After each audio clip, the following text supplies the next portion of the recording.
বাংলাদেশ রেলওয়ের এক সংবাদ বিজ্ঞপ্তিতে রেয়াদ সুবিধা প্রত্যাহার ও তা কার্যকর করার সিদ্ধান্তের কথা জানানো হয়েছে। বর্তমান রেলে ১০০ কিলোমিটার পর্যন্ত ভ্রমণের ক্ষেত্রে কোনো ছাড় দেয়া হয় না, কিন্তু এর বেশি ভ্রমণের ক্ষেত্রে বিভিন্ন স্তরে ছাড় রয়েছে।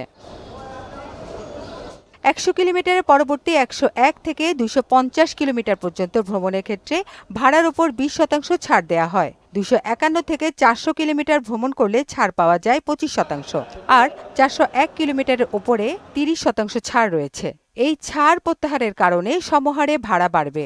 রেয়াদ সুবিধা প্রত্যাহার করা মোটেও যৌক্তিক হয়নি বলে মনে করেন যাত্রীরা। সরকার যদি ভর্তুকি না দেয় তো আমাদের তো আর খুব একটা কিছু, যাত্রীদের জন্য তো আর সরকার অত বেশি ফ্যাসিলিটি রাখছে না। রেলওয়ের সব কার্যক্রম যেন একটু সুবিধার্থে আসে, আমরা যেন সাধারণ জনগণ সবসময় সুন্দরভাবে একটু চলাফেরা করতে পারি। রেলে যে ভর্তুকিটা আমরা দিচ্ছি, এখন সামনে আবার যেটা করতেছে এটা আমাদের লস।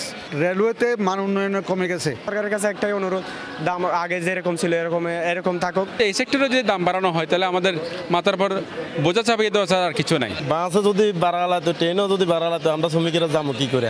এদিকে রেলের কর্মকর্তা বলছেন, ১৯৯২ সাল থেকে দূরপাল্লার ভাড়ার উপর রেয়াতি সুবিধা চালু করে রেলওয়ে। সরকারের নির্দেশে এমনটা করা হয়েছে বলে জানান এই রেলওয়ে কর্মকর্তা। রিয়াদি যে সুবিধাটা প্রত্যাহার করা হয়েছে সেটার জন্য আসলে এটা করা হয়েছে। আজকে থেকে আগামী ৪ তারিখে যেটা ওপেন হয়েছে, ওপেনিং টিকিটটা আমরা নতুন ভাড়ায় বিক্রি করা শুরু করছি। বুধবার থেকে আগামী ৪ মে পর্যন্ত টিকিট বিক্রি শুরু হয়েছে, তবে এক্ষেত্রে যাত্রীরা রেয়াতি সুবিধা পাচ্ছেন না। সুরাইয়া মুন্নি, মোহনা সংবাদ।